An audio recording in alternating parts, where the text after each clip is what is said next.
Hello, welcome to another episode of Cotton. And today my guest is Sukumar Muralidharan. Sukumar Muralidharan, he worked for the Hindu and the Frontline, and he was also a fellow of Advanced Study Center at Simla. And recently, I think you also taught at Jindal Global University for some time, and he is also an accomplished author. So today we are going to discuss with Professor Muralidharan the not recent, actually it's ongoing conflict between Israel and Iran. So, for the benefit of our viewers, I would like to actually start with the basic questions. Now, uh, this conflict, this war means first actually it was an attack by Israel on Iran. So, what is the background of this war? Is it a sudden thing, or was it actually waiting to happen? Yeah, well, Israel has been warning that Iran is just a few minutes away, a few weeks away from developing a nuclear bomb for at least 33 years. And obviously, that's not happened in all these years. And there have been sufficient restraints. And in fact, it's official Iranian policy not to build a nuclear bomb, but to keep nuclear capacities, to develop nuclear capacities, because that is their entitlement under the Nuclear Non-Proliferation Treaty. But Israel, for various reasons, has been sounding this alarm since 1995, from the time that Netanyahu was Israel's ambassador to the United Nations. He's been on record saying that Iran's going nuclear and Iran's going nuclear, and that's an existential threat to Israel. And he's been sounding that alarm since then. And of course, nobody's called out his bluff all these years, because Israel has that level of impunity and exemption from any kind of public scrutiny in the West. So it became something of a strategic imperative after the 2003 U.S. invasion of Iraq in a slightly complicated fashion, because after the fall of the Shah of Iran in 1979, Iran and Iraq fought a decade-long war in which the West supported one side to begin with, and then the other side, and all clandestinely was trying to play both sides to keep the conflict inflamed. And when that ended, Iraq became a kind of enemy state. So you had the invasion of Kuwait and the US war against Iraq to evict them from Kuwait. And then the policy became one of dual containment. They had to contain both Iraq and Iran, because the two could not be relied upon to be forever at each other's throats, and could not be relied upon as an ally of the West either. Now, all this changed in 2003 when the US invasion of Iraq, which was done under totally fabricated pretenses, turned out to be a complex and quite expensive and bloody fiasco. So the power vacuum that the US created in Iraq essentially meant that Iran's strategic influence expanded very greatly. And that added to its existing influence in places like Syria, Lebanon, Yemen. And suddenly, Iran became the most significant strategic challenge to Israel since Egypt was taken out of the equation. Egypt, after the 1977 peace accord, was taken out of the equation. And it's a militarily very significant and competent nation. So Israel always regarded Egypt as its main adversary. But now Iran, particularly with its alliances across the region in Syria, Lebanon, and Yemen, came to be seen as the biggest strategic threat. So that's been the background to this whole thing. And now how this has been operationalized in practice, of course, is a complex story. First, after the Iraq invasion turned out to be a complete failure, the USA started applying pressure on Iran through the International Atomic Energy Agency. In 2005, it got the agency to vote on a series of sanctions after supposedly identifying areas of non-compliance of Iran with its obligations. India voted for that at that time, which was a rather dubious and shameful thing to do for the time. Then in 2006, Israel launched a war of aggression against Lebanon to destroy Hezbollah, which was regarded as a kind of strategic ally of Iran.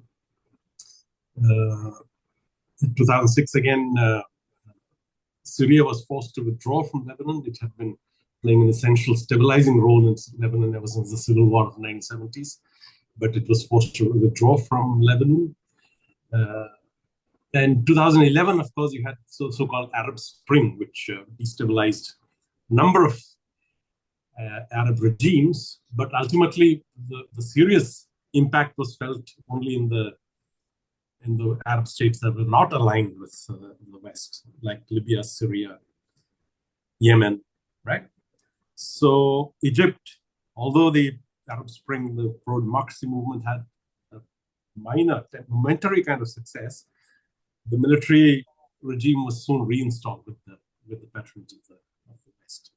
So Iran continued to be a strategic threat. And after weakening all its regional kind of allies, Houthis in Yemen, the Hezbollah in Lebanon, and the Bashar al-Assad regime in Syria, after in fact toppling the Bashar al-Assad regime in Syria, obviously Israel thought that now it's the time to turn to the central kind of core strategic threat and attack. They obviously had the blessings of the United States. Still not very clear to what level they were kept informed, the United States, but none of this would have happened without the concurrence of the United States. So this is the background of the attack. So to understand the present war, or rather the Israel's attack on Iran, we had to go to the demolition of actually Iraq. It started with 2003. Yeah. Now the immediate provocation or pretext or whatever we can say, is it the 2023? You see the Hamas, when Hamas attacked, that sudden attack of Hamas in Israel, and after that, so that Hamas was supported by Hezbollah, and this Hezbollah is supported by Iran. So can you also see that connection in very recent times? Yeah, well, ever since the peace process, the so-called the fiction of a peace process between Israel and Palestine collapsed, now you can precisely identify. You cannot precisely identify when the peace process collapsed. It happened in stages, but you could say about September 2000, 25 years back, when the Al-Aqsa Intifada, it's called, broke up in the Palestinian occupied territories. That's when the peace process was formally declared dead. Ever since then, Israel has been in a bit of a limbo. It doesn't know, because right now, if you look at the territory between the river and the sea, between the River Jordan and the Mediterranean Sea, the majority of people there are Palestinians, right? If you count the population of Israel, the pre-1967 borders of Israel, and the occupied territories, West Bank and Gaza, the majority of people there are Palestinians. So there is no basis on which that can be called a Jewish state. Now, Israel has been suffering from this existential crisis for a long time without actually finding a way out. Now, the long-term Zionist perspective is to have an exclusively Jewish kind of nation state between the river and the sea, which means that the entire Palestinian population is expelled or reduced to a kind of insignificant minority. But they also know that strategically it's impossible for Israel, a tiny enclave, to survive within this vast, culturally very different area. Zionism is a completely alien phenomenon. So this includes a strategic kind of plan to have some form of hegemonic control over the entire territory between the Euphrates and the Nile, right? This is a Zionist dream. Now, this might seem like a daydream and a fever dream, but that is seriously how Israel has looked at its destiny in that region. Now, this does not mean absolute territorial control. It means some form of hegemonic control that all the regimes in this whole expanse of land should be favorably inclined to Israel, and by that same token, also favorably inclined to the United States and to the West, right? So how do you bring this about? You have to first start with your own territory. And for a long time, they had no pretext. They've been launching brutal waves of attack against Gaza since the very beginning of the Al-Aqsa Intifada, but always ended in stalemate, because Gazans have learned from their past experience that they should never desert their existing territory, because Israel will never allow them to come back, right? And also the neighboring states are unwilling to let them in, because once the Palestinians come into these neighboring states, they will be a force for instability, because they are, these are all repressive states which survive on military authoritarianism, like Lebanon and Egypt particularly, right? Jordan, right? So none of them wants to get that Palestinian element into their politics, which will radicalize the politics there and create complications for the kind of authoritarian regimes. So what is the solution now? The solution is obviously has not changed. In the Israeli mind, it has not changed. It still remains to have a mass expulsion of Palestinians and to have hegemonic control over the larger region. So October 7th, 2023 was the ideal pretext for Netanyahu, because he managed to float to the completely unfounded fiction that this was the worst day for the Jewish people since the Holocaust, which, if you look at it closely, is a completely bogus analogy, because the Holocaust was carried out by Germany in a territory that it occupied in Europe. This was a resistance act by an occupied people against an occupying power. So, and also most of the targets that they were military targets. Most of the civilian deaths that occurred were caused by Israel's application of massive retaliatory force. They have a doctrine called the Hannibal Directive, which says that don't allow enemy forces to take any captives from Israel, Jewish people captive, because then they will bargain, and they can always bargain for greater concessions than they give us, right? So if you want to secure the release of one Jewish captive, you'll probably have to release 100 Palestinian prisoners. So that kind of disproportionality we want to avoid. So let us ensure that they don't take captives. So as far as possible, use maximum force to ensure that they don't take captives, which means that many Jewish people, that they were killed by tank fire and helicopter gunships that Israel had deployed to after the invasion from Gaza. So it was a completely bogus analogy, but they managed to capture the imagination of the West, and since then they've had complete unconditional backing of the West.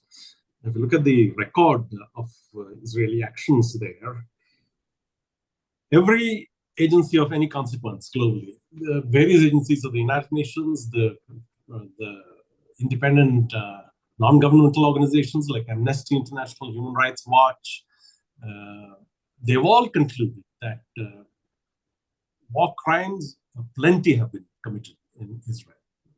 Virtually every day of the actions since October 7th has involved a serious war crime.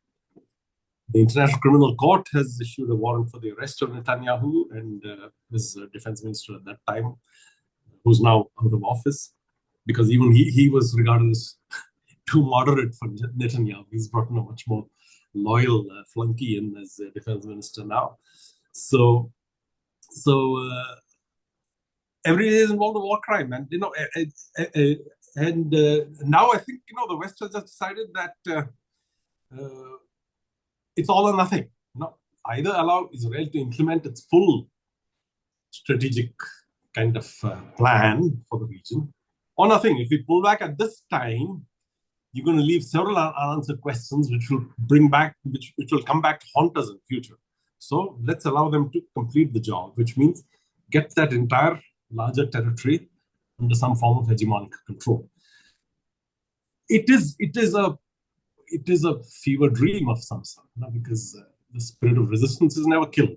The kinds of war crimes that have been committed, especially in the last 1 month since Israel began what it's called the Gaza Humanitarian Foundation operation to distribute essential supplies in Gaza, when almost every day they kill without discrimination. Starving people, deprived of the basic necessities, come to the they didn't allow the trucks to come. They didn't allow the supplies, it's been thousands of trucks, yes. So in every respect, they have been in violation of international humanitarian law. So, and the West has been complicit in this. Just a few days back, a group of 300 employees of the Foreign Office in Britain, Great Britain, United Kingdom, wrote to the Cabinet Secretary, I think, saying that continuing support to Israel would probably mean that we will be held complicit in war crimes. So then the Cabinet Secretary wrote back saying that you have the option to resign.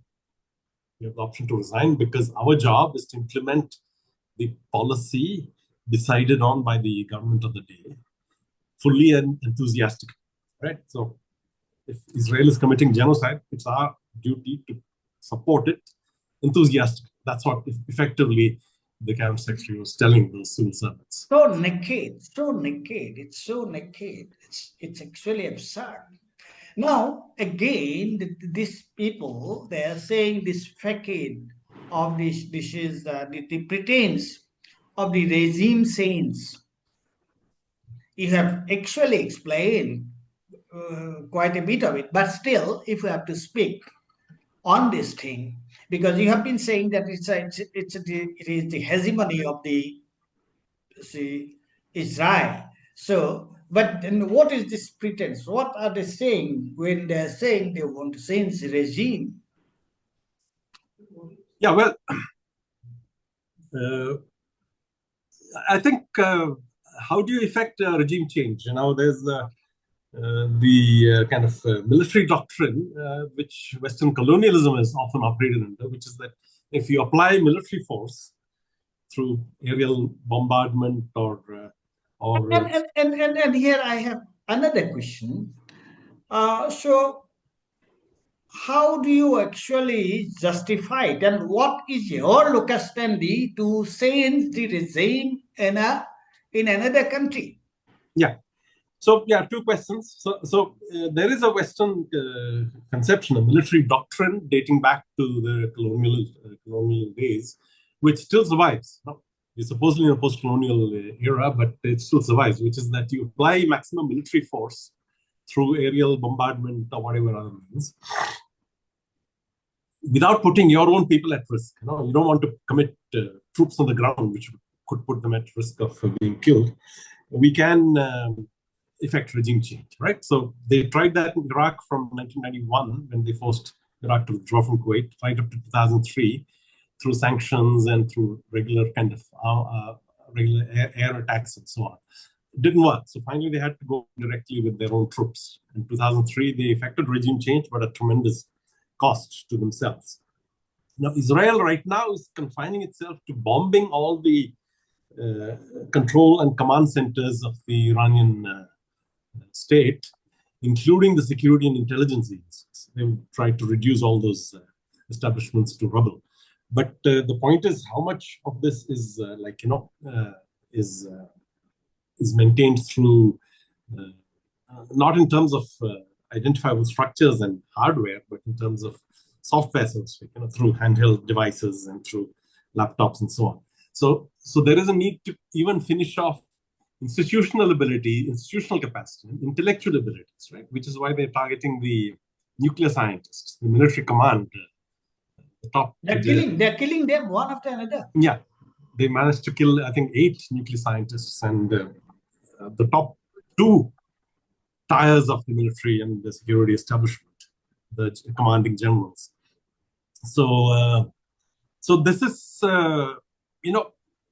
this indicates that they have managed to infiltrate the Iranian security envelope, and they have people there who are willing to implement their plan.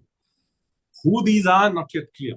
Now, there are reports that Iran has identified some Mossad spies. The Israeli intelligence agency, Mossad, has some spies which Iran claims to have identified. There are reports it's not verified. It's not clear what action can be taken, what possible implications this would have.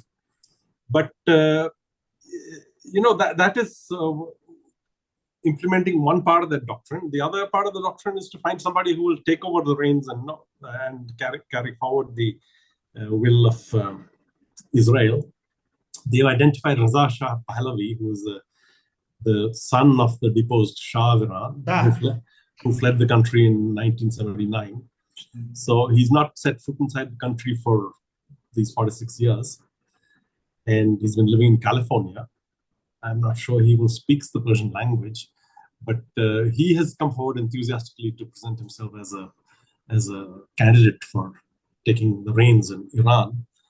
And there has been contact between him and the Israeli security establishment in the past. Now, the other question about whether it is legitimate or not, obviously it's not legitimate, because under the UN Charter, all signatories, all member states are obliged to rigorously follow the principle of non-intervention in the affairs of another state, except in where there are compelling reasons to do it. Now, just because you don't like a regime doesn't mean that you've got the liberty to go and change it.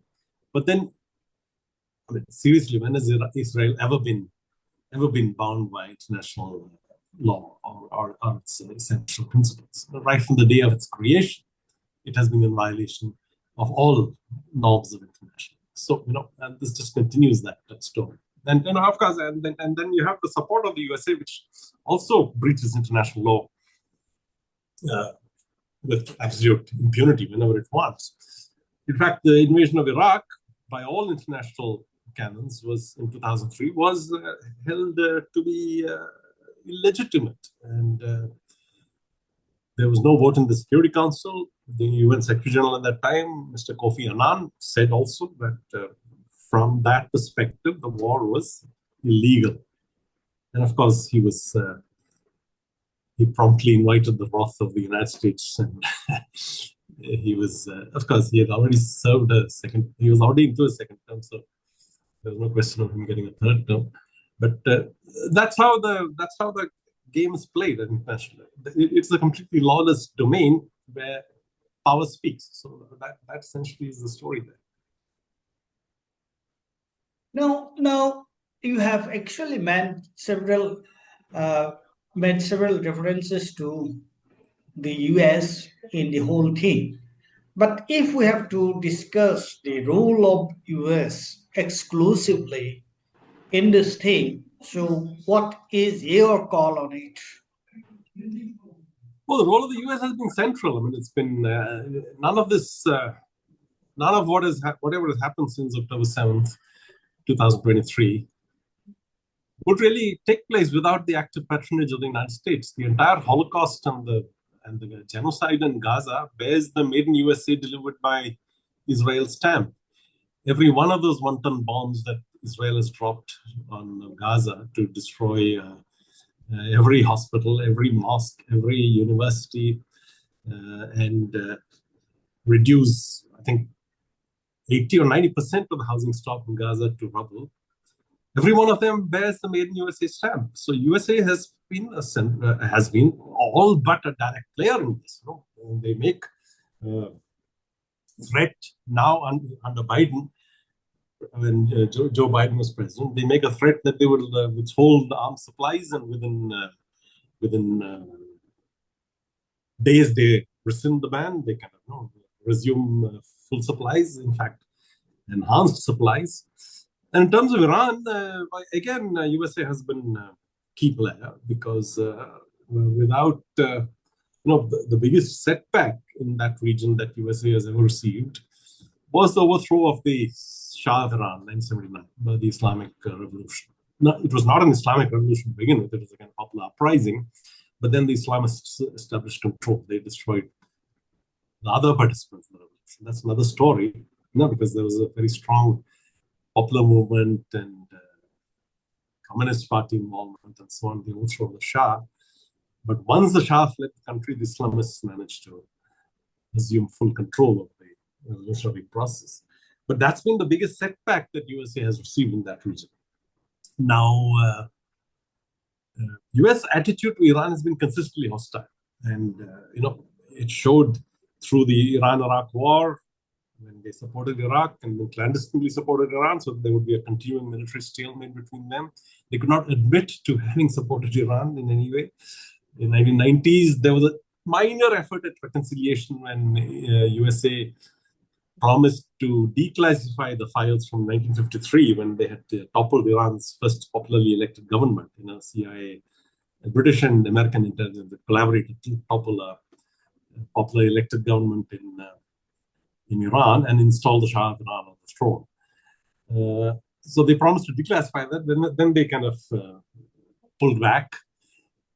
So ever since the invasion of Iraq turned into a complex and bloody disaster, into a quagmire, they've had their eyes on Iran, and they have had a very clear-cut objective to crush Iran. There has been only one phase when there was a slight effort at conciliation, and that was during President Barack Obama's term, during his second term. I think 2015, he and his Secretary of State, after months of very hard work, in collaboration with the European Union and Russia, it was a massive effort involving a lot of complex inputs and complex issues being debated. They arrived at what's called the JCPOA, the Joint Comprehensive Plan of Action, under which Iran would essentially give up uranium enrichment rights and place its nuclear research and everything under some form of restraint. Now, who objected to this most vigorously? It was Israel, because Israel didn't want any kind of conciliation with Iran, didn't want any kind of negotiation with Iran. They only wanted raw force to speak. So at that time, Obama was a Democrat. The US Congress was controlled by Republicans. The Republicans invited Netanyahu to come and address a joint sitting of the US Congress, attacking President Barack Obama's policy. Now, which country ever does that? Which country ever does that?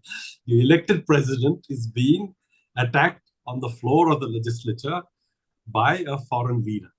Which country does that? It just shows you the power that the Israeli lobby wields in Washington. And once Trump came to power, of course, within a year, he tore up the JCPOA. And, so essentially, there are several messages to take home from this. One is that the USA can never be trusted to keep its word, right? Even when it signs an international agreement, you can't trust them because they don't regard any agreement as binding. And there's a long history of this in every domain, from strategic affairs, arms control, environment. Look at their record in all of these. Their record in terms of complying with international instruments and covenants has been dismal. It's disgraceful. So that's it. So the United States is a direct player in this game. I mean, Israel is. Without US, this should not be there. This war would not be there. The Gaza genocide would have ended in a matter of weeks if the United States had told Israel to back off. In a matter of days or weeks. It wouldn't have gone on beyond a month at the most. Right? So the role of the US is central. You say that it's central in this thing. But okay, fine. We know the what role the US played here.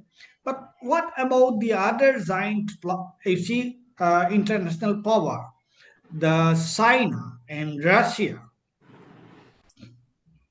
Well, they have been bystanders by and large. Now, both are members of the Shanghai Cooperation Organization, SCO. And the Shanghai Cooperation Organization put out a very strong statement condemning the Israel attack on Iran.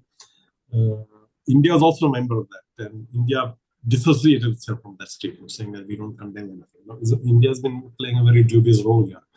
We'll come to that later. China has also tried to bring about conciliation between the Palestinian resistance groups, between the Fatah and the Hamas. They invited both their leaders to Beijing and arrived at some kind of a compromise. But of course, none of it has had very much impact on the ground. Now, Russia and Iran have been strategic allies from the time that they jointly collaborated in stabilizing the Bashar al-Assad regime in Syria. They were both aligned in ensuring that he stayed in power after the Arab Spring.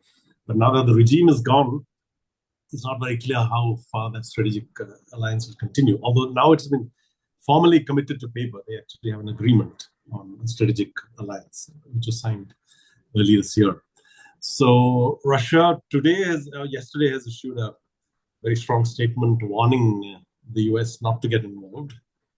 It was issued by the deputy foreign minister. So it didn't come from the very top. So it came from not even the second rung, but from the third rung of the political leadership. So, but it's obvious that they are looking at this with great consternation. There are reports that China has been asked by Iran to replenish its weapons supplies, which have been to some extent depleted by both use and by Israel attacks. Because Israel's attacks on some of their missile launch sites have also taken a toll. If I can interview, do you have any information about China supplying some arms to Iran? Well, none of it is in the public domain, but there will probably be a clandestine channel operating. But how effective it will be in light of an ongoing conflict, when there's constant military pressure from the other side, how effective will be the replenishment that China can manage? That the military experts would have to comment on that. But I don't think, on the face of it, that it would be very effective in stemming the force of the assault on Iran. So yeah, I think that's it. I mean, as of now, but don't you think that when one after another the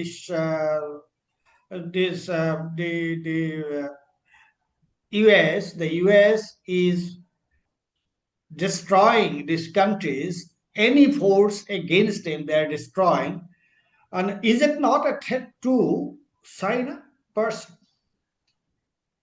Yes, it is. I mean, so from a long-term strategic perspective, it is a threat.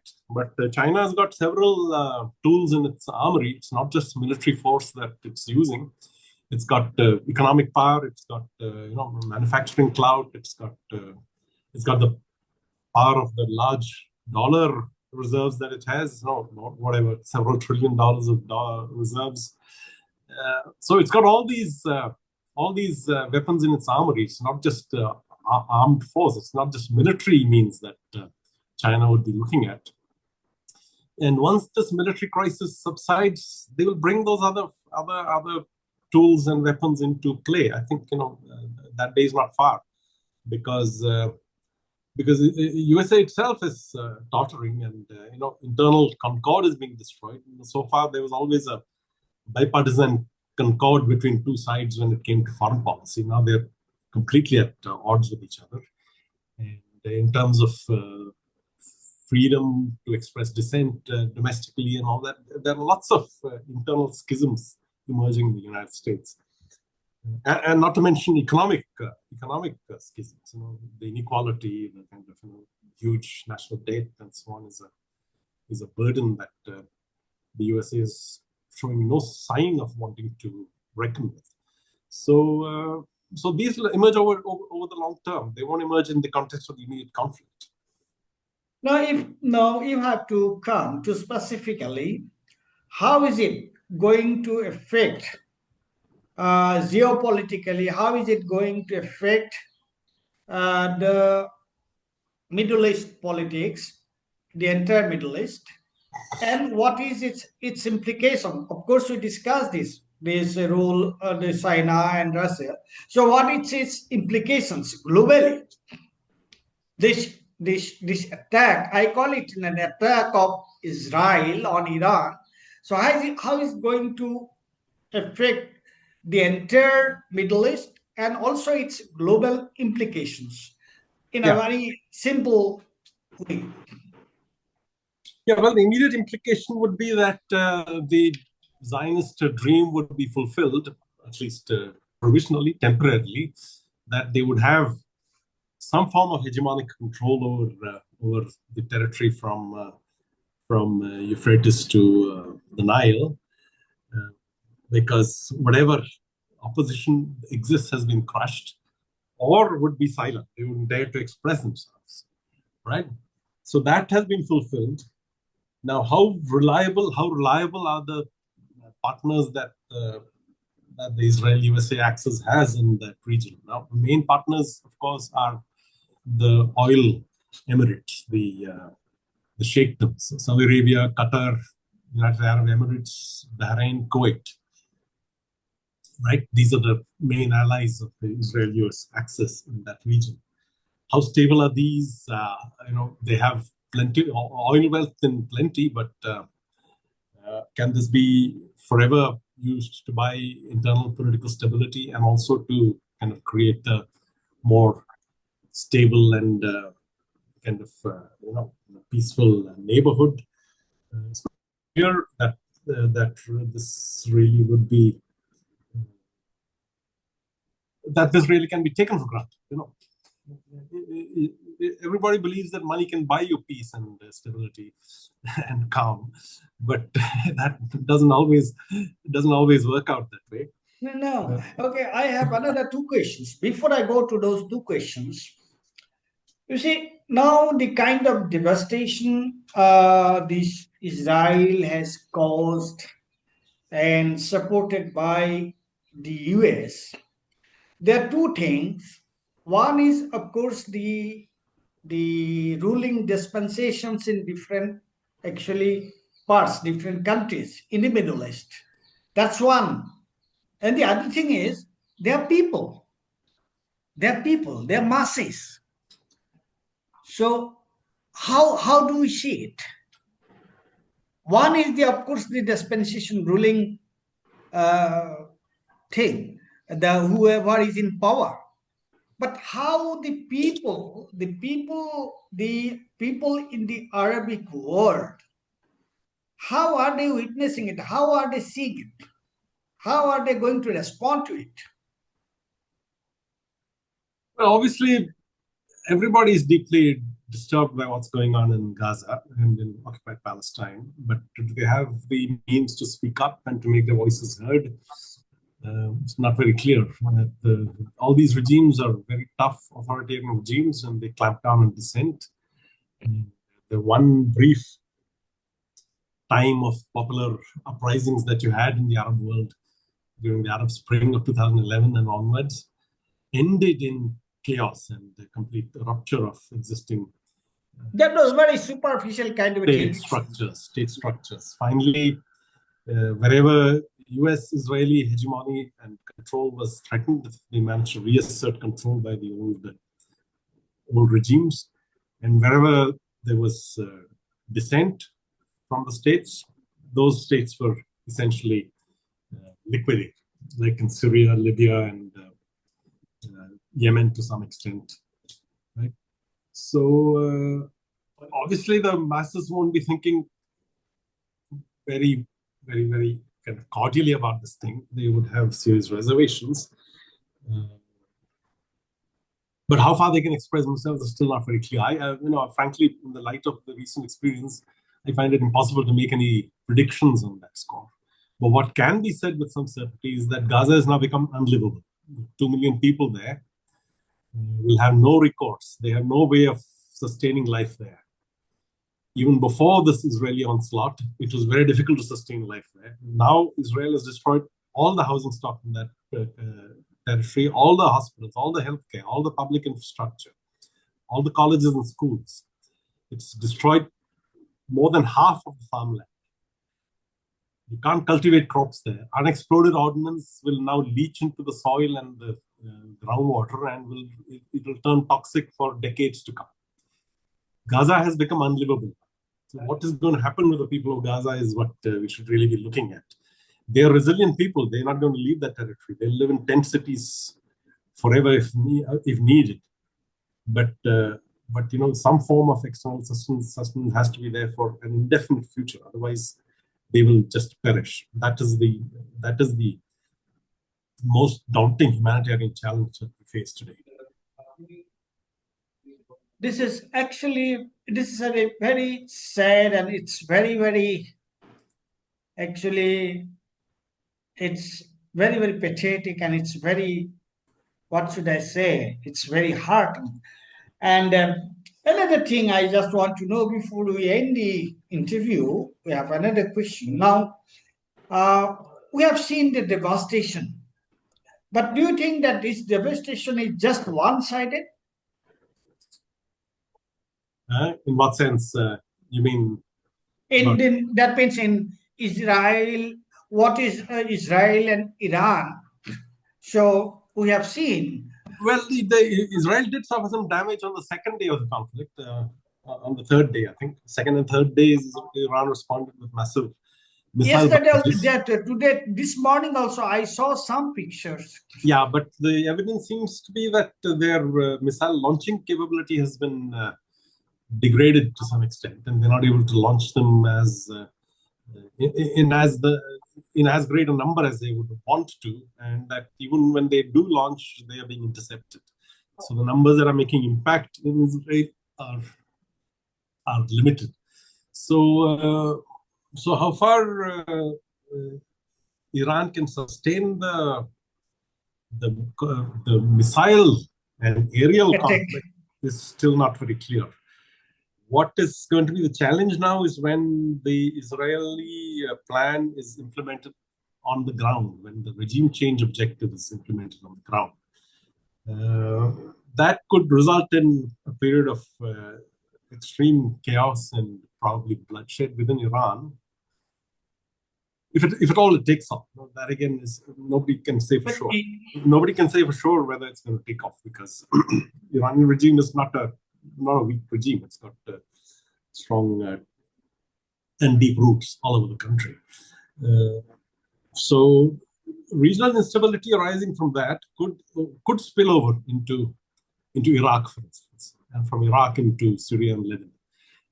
So it's by no means clear that the situation will settle down and be to kind of Israel's enduring security, because there could be turmoil in the neighborhood for the indefinite future. That is something that cannot be ruled out, and that includes Egypt also, because Egypt also because Gaza is right next door to Egypt, right? So there is a likely. That is what I just wanted to, when I asked you this question, how the people of the region are going to respond to it. It's okay, militarily, maybe you have won the situation, but it's not that easy that you'll be controlling the entire population and they will just remain mute and silent. I don't think so. Yeah, I don't think they will remain mute forever. No, certainly not. They will not. Even in Gaza itself, people are still fighting. People are fighting. Now, coming to the end of the interview, now see, once the India was this with this non-aligned movement. India had a very strong, actually, position so far this Palestinian issue was concerned. But now, what is happening? What is the stand? What is the position of India? And how do you?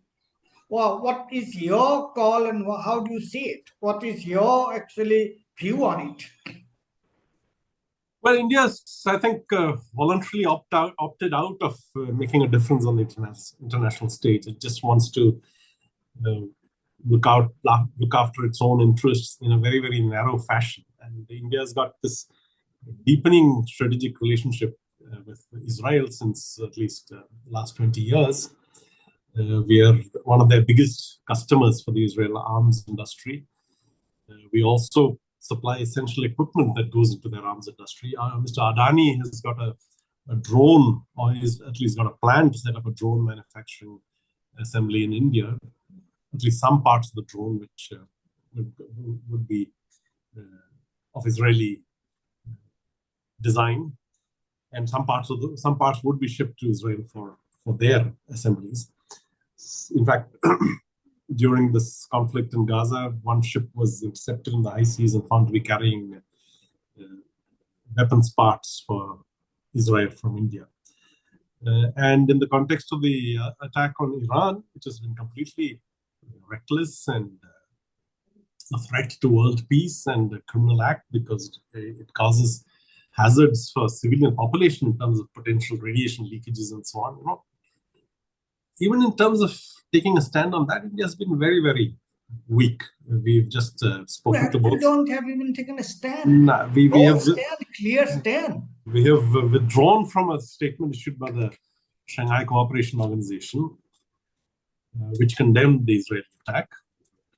And since then, we've just been completely equivocated, completely waffling around without taking any stand on principle. So it's really deeply pathetic that India has opted to be such an irrelevant player in global affairs.